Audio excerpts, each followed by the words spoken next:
ይሄን ልጥጥ ያክስትሽ ልጅ ነው 500 ሺህ ብር የምጠይቂው? 500 ሺህ ለሱ ምን አለ? ቶሎን ጨርስ።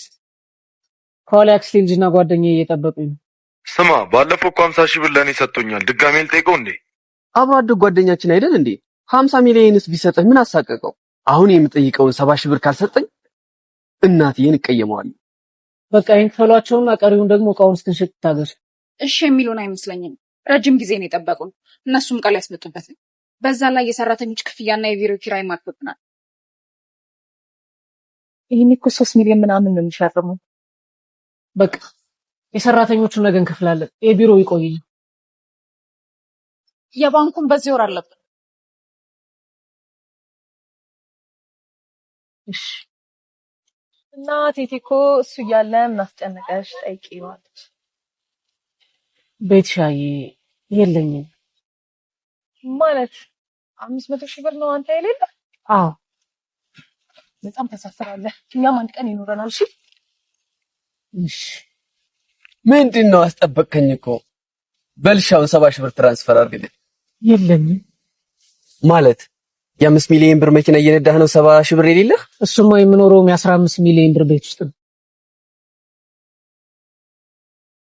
ስማ ለኛም ቀን ይወጣል። እሺ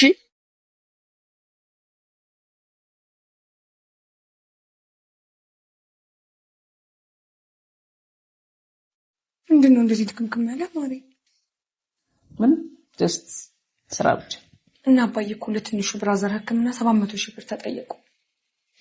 ቢያንስ ግማሹን ሼር አናረጋቸው? የለኝም ማሪ። አንቺ እንኳን አትረጂኝም እኮ። ከኔ ቢጤዎች በላይ እንደዚህ አይነት ሰዎች በጣም ያሳዝኑኛል። የሚኖሩበትን ቤት የሚነዱትን መኪና ሰዎች ይመለከቱና ሞልቶ የተረፋቸው ይመስላቸዋል። ከጓደኛ እስከ ዘመድ ከቤተሰብ እስከ ወዳጅ ሁሉም ገንዘብ ይጠይቃቸዋል። የለንም ሲሉ ደግሞ ማንም አይረዳቸውም። አንዳንዴ የገዛ ሚስታቸውም ሁሉ አትረዳቸውም። ያለባቸውን የቢሮ ኪራይ፣ የባንክ ዕዳ፣ የሰራተኛ ደሞዝና የመነገጃ ወጫቸውን ማንም አይላቸው። ብቻ ቤት መኪናና ትንሽ የሚንቀሳቀሱበት ቢዝነስ ስላላቸው ሰዎች በገንዘብ ጥየቃ ነፍሳቸውን ያወጧቸዋል።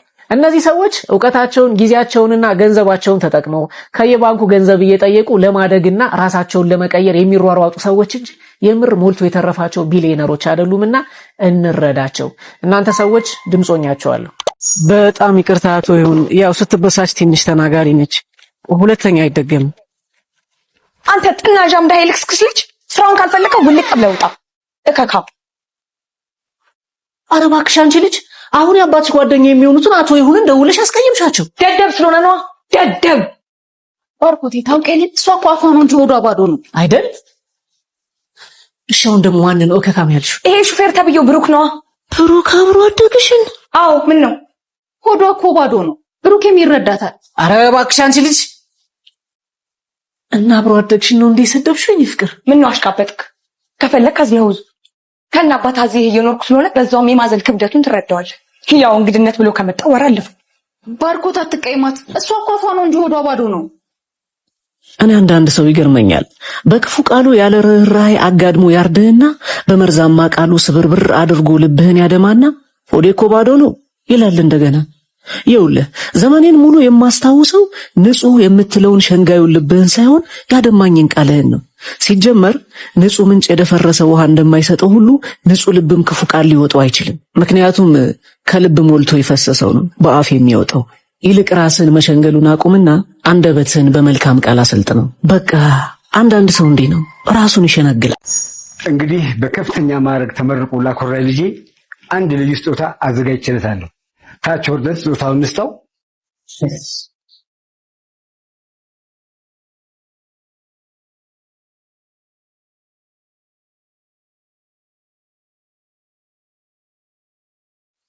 ፋዘር ብለታቸው ኪችን ውስጥ ታውቁ እየቀለዱ መሆን አለበት።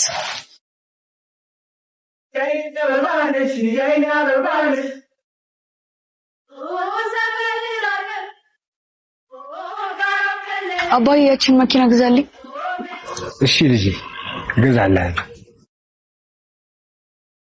አባዬ ይችን መኪና ግዛልኝ አልኩ ከአመታት በፊት ነበር። መመረት ካቆመች ደግሞ ረጅም አመት ሆኗታል። እንዴት ነው እንዲህ አዲስ ሆና ልታገኛት የቻልከው? አይ ልጄ መኪና አልኩ የገዛሁልህ ያኔ የጠየቀኝ ቀን ነው። የምሰጥ ግን አሁን ነው። ምክንያቱም ያኔ የመጠየቂያ እድሜ ላይ እንጂ የመቀበያ እድሜ ላይ አልነበርክም። ያኔ ብሰጥ እንኳን ምናልባት ውሃ እየረጨህ እንደ አሻንጉሊት መኪና ትጫወትባታለህ እንጂ እንዴት መጠቀም እንዳለብህ እንኳን አታውቅም ነበር። አስተውል። ፈጣሪም በህይወት ውስጥ ልክ እንደዚህ ነው የሚሰራው። የጠየቀውን ነገር ካዘጋጀልህ ቆይቷል። የለመንከውን ነገር ካስቀመጠልህ ሰንብቷል። ሊሰጥህ ግን ጊዜ ይፈልጋል። ጊዜ። በየትኛውም አይነት የህይወት ውጣ ውረድ ውስጥ ያላችሁ ወንድሞቼና እህቶቼ አይዟችሁ፣ ሁሉም በጊዜው ይሆናል። አብሮ አሁንና ፋሚሊ ጋር ሄጄ ትንሽ ተጫውቼ ልምጣ። እዛ እኮ ማንም የሚያወራ የለም፣ ስራ ብቻ ነው። ማይ ፋሚሊ ሂውማን ሄራቸው ፌክና ኦሪጂናል የምትለይበት ማይ ፋሚሊ አም ሂር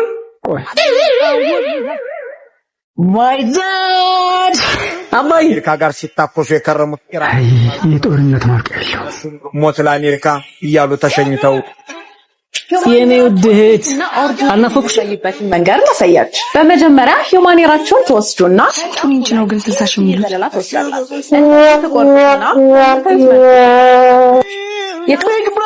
የቢግ ብራዘር ስማ፣ የደቡብ አፍሪካ ተጫዋቾች እጅግ በጣም ሜክሲኮ ለመጀመሪያ ጊዜ በመክፈቻ ጨዋታ አሸነፈች።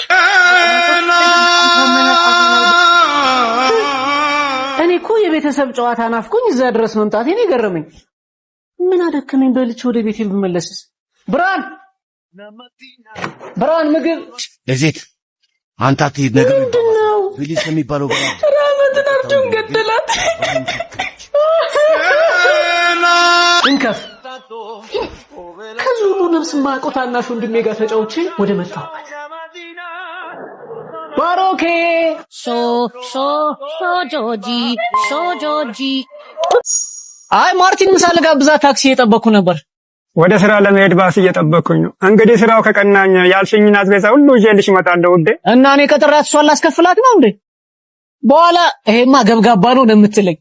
እንግዲህ ስራው እንዲቀናኝ ጸልይልኝ ውዴ። አይ ታክሲ የሚባል የለም እባክህ፣ ወይ ወክ እያደረኩ ብሄድ ይሻላል።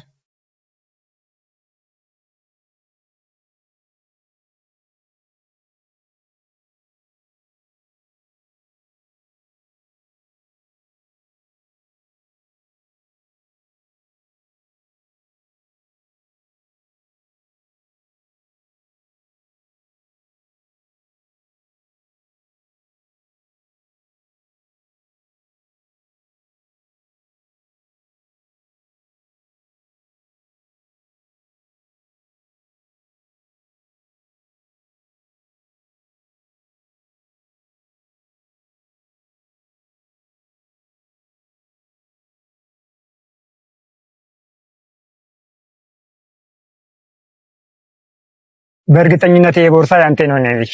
ምክንያቱም እዛ ቦታ ላይ ከኔና ካንተ በስተቀር ማንም ሰው አልነበረም። አዎ የኔ ነው። ብቻውትና ያገኙት ማንም ሰው አልሃየውትም። መውሰድ ይችሉ ነበር ማለት እንዴት መለሱልኝ? አየኔ ልጅ የሰው ልጅ እውነተኛ ማንነቱ የሚለካው እኮ ሰው ሳያየው በሚያደርገው ነገር ነው። ሰው ያየውማ ሁሉም ደግ ነው፣ ሁሉም ታማኝ ነው። ጥያቄው ሰው ሳያይ ምንድነው ነው?